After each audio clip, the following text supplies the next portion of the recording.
something in my teeth.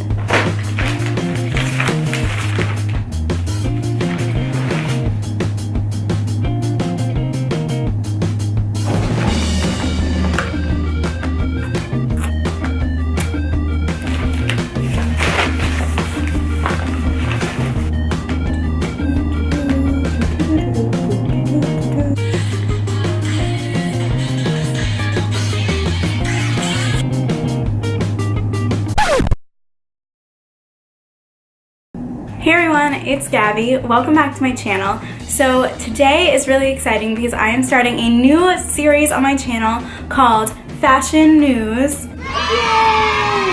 That's a working title. I hate it. If you have any better titles, let me know, please, because I need a better title. But basically, I'm going to be telling you all the news in the industry and anything related to fashion that you need to know. And make it quick and easy so you get it and you know it and it's like done. You don't have to read 20 articles to get the information. You just come here. This is kind of a start of a new direction for my channel.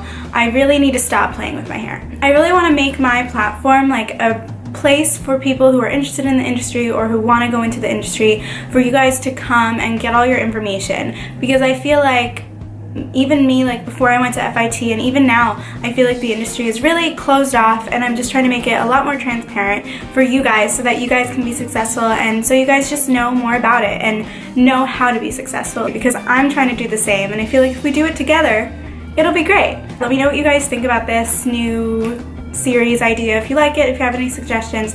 This is just the first one, so there's obviously going to be some like bumps, but yeah, without that, let's get into the news.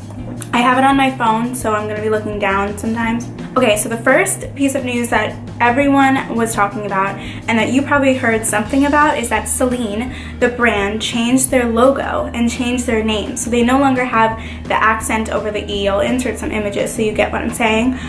So basically, Phoebe Philo was the creative director for Celine, and it switched over to Hedi Slimane, who I'm probably saying his name wrong. And he was previously at YSL, and he's the one who famously changed Yves Saint Laurent to just Saint Laurent, so he dropped the Yves. So everyone was kind of criticizing him for doing the same thing at Celine, which is kind of fishy. He's doing the same thing, and they did the classic, what has become a classic, of wiping the Instagram and then posting the pictures unannounced, and everyone found out that the name was changed. And a lot of people critiqued it. If you don't follow Diet Prada, you have to. That's where I get a lot of my news from.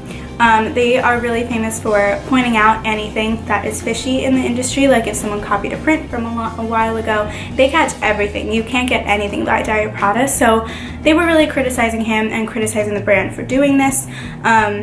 So it also brings up the question of, does changing the name keep the integrity of the brand? Is this now a new brand? Does it keep the personality of the brand intact if you change the name? I don't know. We're not going to know how it impacts the brand yet.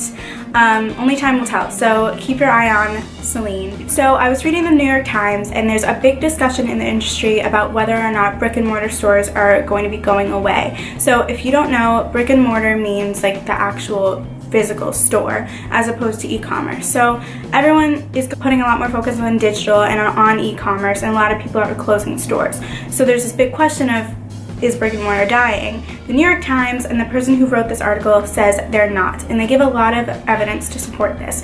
So they said that all stores aren't closing. The ones that are closing are just the ones that are boring and outdated. They are just putting more of a focus on the stores that are actually doing well and on updating those stores to make it more of an experience for customers, because customers don't want to just walk into a store, grab what they need, and leave. They want to have an experience, because they could do that by ordering something on Amazon Prime. It'll get there in 2 days. You don't even have to leave your house. So to get customers to go to the store, it has to be more of an interesting experience.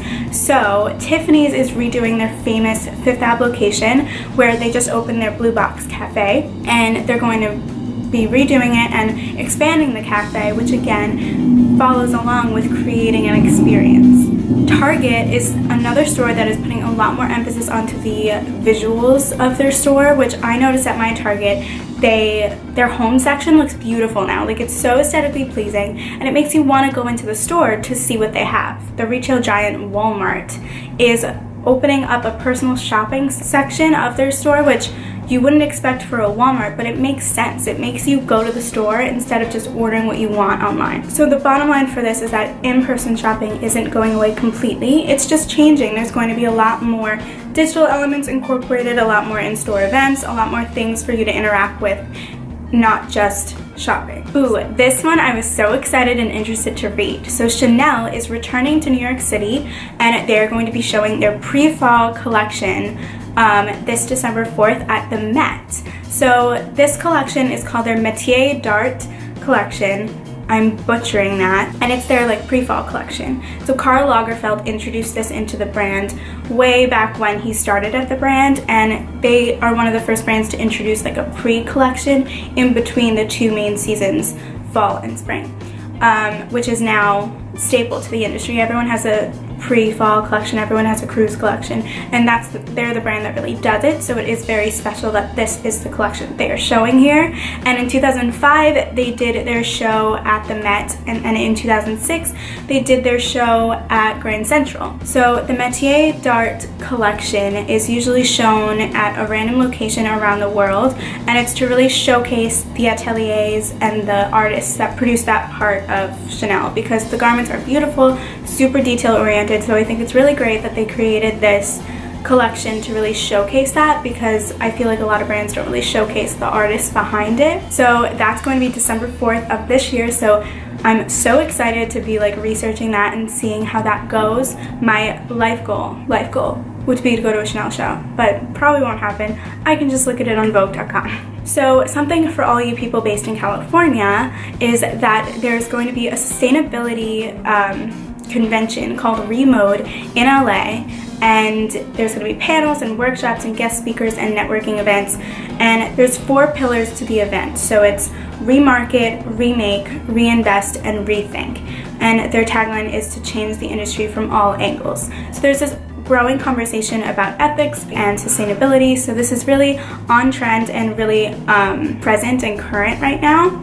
So the convention is on November 13th and 14th, and there's so many notable people going, which I think is really great. Rebecca Minkoff is going, as well as the Chief Marketing Officer from Kate Spade, people from the Sustainability Department of H&M, the President of Corporate Social Responsibility at Target, and a lot of others from a bunch of really big brands. And a quote from Rebecca Minkoff on this event is to rethink how we do fashion and bring the best minds in fashion and tech together, which I think is a really great mission statement.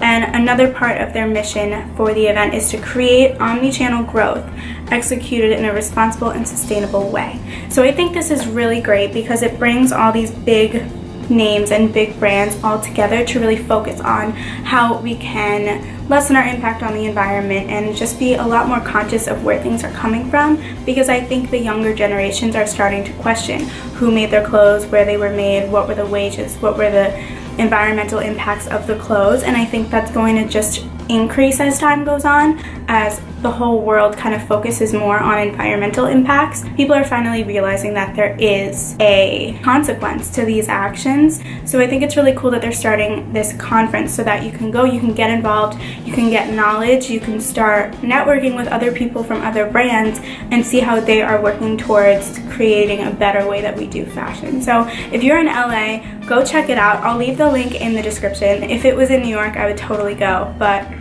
you know. So Nike is a brand that hasn't really been in the news very often, but they exploded into the current social media world with their new ad with Colin Kaepernick. I'm probably saying his name wrong. He's the football player who kneeled during the national anthem, and they used his face for their 30th anniversary of their Just Do It campaign.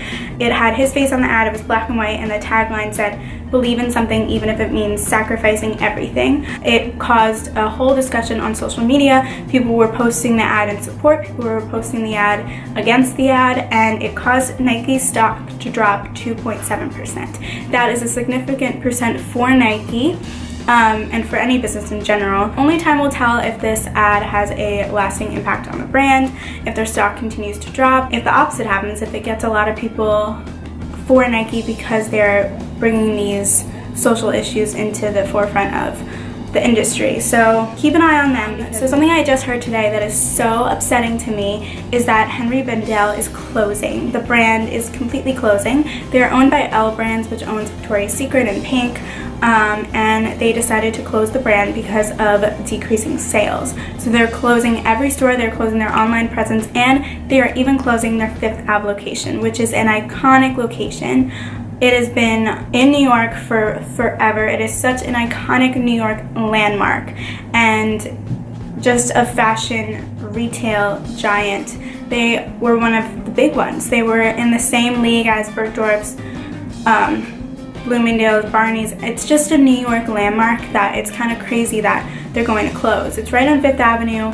It has the whole thing on the building. They've been there forever, and it's so sad that they're closing. I'm upset that they're closing because it's more than a store. It was like a way of life. It was a lifestyle.